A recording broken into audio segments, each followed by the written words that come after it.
ഇമം വിവസ്വതേ യോഗം പ്രോക്തവഹനമവ്യയം.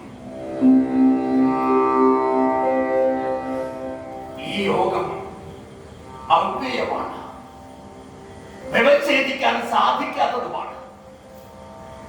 നിരാശകൾ നമ്മെ തുടിച്ചു നോക്കുമ്പോൾ എല്ലാ അറിയിക്കലുകളുടെയും പ്രത്യക്ഷമായ സത്ത് ഭഗവത്ഗീത.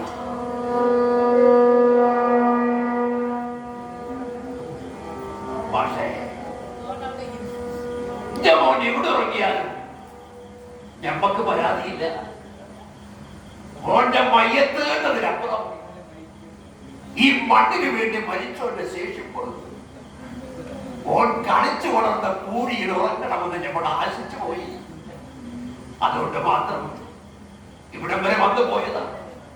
അല്ലാതെ ഈ അച്ഛനെ വിലപേശാനോ പിടിച്ചു പറിച്ച് എടുത്തോണ്ട് പോവാനോ ഞമ്മക്കെന്നല്ല, ആർക്കും കഴിയില്ല. ഒഴുകിപ്പോയതിന്റെ ബാക്കിയൊന്നും ആ ശരീരത്തിൽ അവശേഷിക്കുന്നില്ലേ.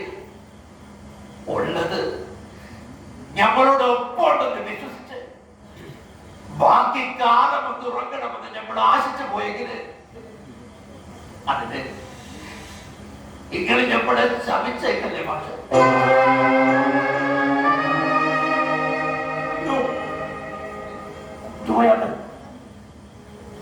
എന്റെ മകന്റെ മണത്തിന് വേണ്ടി ഞാൻ കരയുന്ന പോലെ അല്ലയോ അന്ന് വേദനിക്കുന്നേ, അല്ലയോ? അച്ഛനോടൊപ്പം ആ മണ്ണിൽ ഈ മകനുള്ളത് ഇവിടെ എന്നോടൊപ്പം ഉള്ളതുപോലെ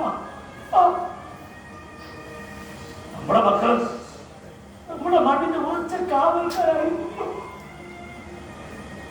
അവരവിടെ ഉറങ്ങാതെ കാവൽ നിന്നതുകൊണ്ടല്ലയോ നമ്മളിവിടെ ഉറങ്ങി. അവർക്ക് ജന്മം കൊടുത്തവരാ.